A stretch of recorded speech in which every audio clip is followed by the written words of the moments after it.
श्री शनि अष्टोत्तर शतनाम स्तोत्रम्। शनैश्चराय शान्ताय सर्वाभीष्टप्रदायिने शरण्याय वरेण्याय सर्वेशाय नमो नमः। सौम्याय सुरवन्द्याय सुरलोकविहारिणे सुखासनोपविष्टाय सुन्दराय नमो नमः। घनाय घनरूपाय घनाभरणधारिणे घनसारविलेपाय खद्योताय नमो नमः। मंदाय मंदचेष्टाय महनीय गुणात्मने मर्त्यपावनपादाय महेशाय नमो नमः। छायापुत्राय शर्वाय शरतूणीरधारिणे चरस्थिरस्वभावाय चंचलाय नमो नमः। नीलवर्णाय नित्याय नीलांजननिभाय च नीलांबरविभूषाय निश्चलाय नमो नमः। वेद्याय विधिरूपाय विरोधाधारभूमये भेदास्पदस्वभावाय वज्रदेहाय ते नमः।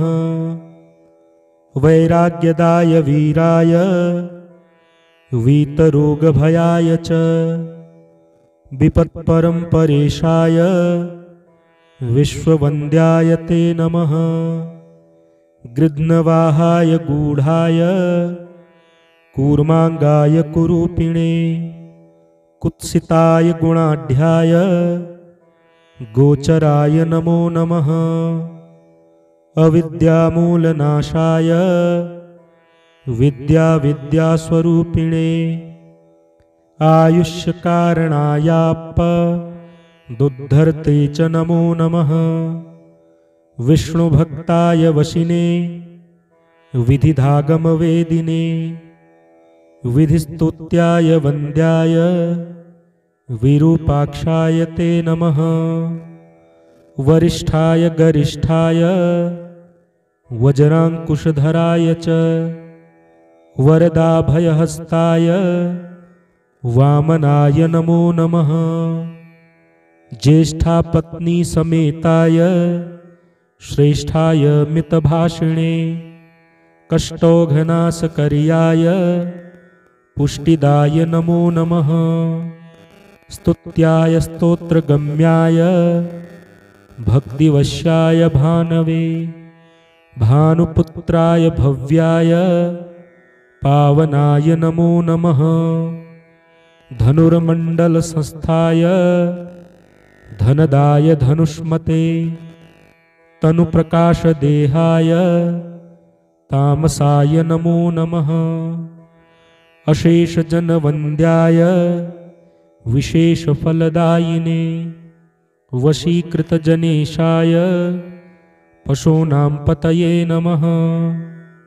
खेचराय खगेशाय घननीलम्बराय च काठिन्यमानसाय आर्यगणस्तुत्याय ते नमः। नीलच्छत्राय नित्याय निर्गुणाय गुणात्मने निरामयाय निन्द्याय वन्दनीयाय ते नमः। धीराय दिव्यदेहाय दीनार्तिहरणाय च दैन्यनाशकरार्य जनगण्याय ते नमः। क्रूराय क्रूरचेष्टाय कामक्रोधकराय च कलत्रपुत्रशत्रुत्व कारणाय नमो नमः। परिपोषितभक्ताय परभीतिहराय च भक्तसंगमनभीष्ट फलदाय नमो नमः। इत्थं शनैश्चरायेदं नामाष्टोत्तरं शतं प्रत्यहं प्रजपन्मर्त्यो दीर्घम् आयुर्वाप्नुयात्।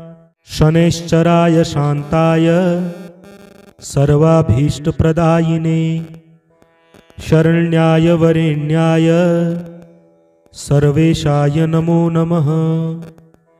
सौम्याय सुरवन्द्याय सुरलोकविहारिणे सुखासनोपविष्टाय सुन्दराय नमो नमः। घनाय घनरूपाय घनाभरणधारिणे घनसारविलेपाय खद्योताय नमो नमः। मंदाय मंदचेष्टाय महनीय गुणात्मने मर्त्यपावनपादाय महेशाय नमो नमः। छायापुत्राय शर्वाय शरतूणीरधारिणे चरस्थिरस्वभावाय चंचलाय नमो नमः। नीलवर्णाय नित्याय नीलांजननिभाय च नीलांबरविभूषाय निश्चलाय नमो नमः। वेद्याय विधिरूपाय विरोधाधारभूमये भेदास्पदस्वभावाय वज्रदेहाय ते नमः। वैराग्यदाय वीराय वीतरोगभयाय च विपत्परम्परेशाय विश्ववन्द्याय ते नमः।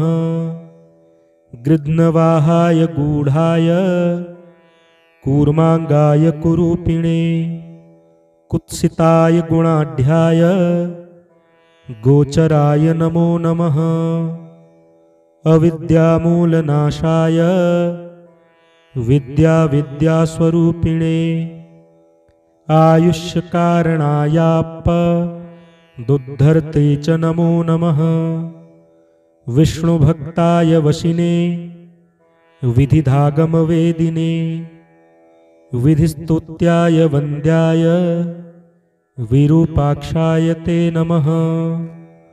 वरिष्ठाय गरिष्ठाय वज्रांकुशधराय च वरदाभयहस्ताय वामनाय नमो नमः।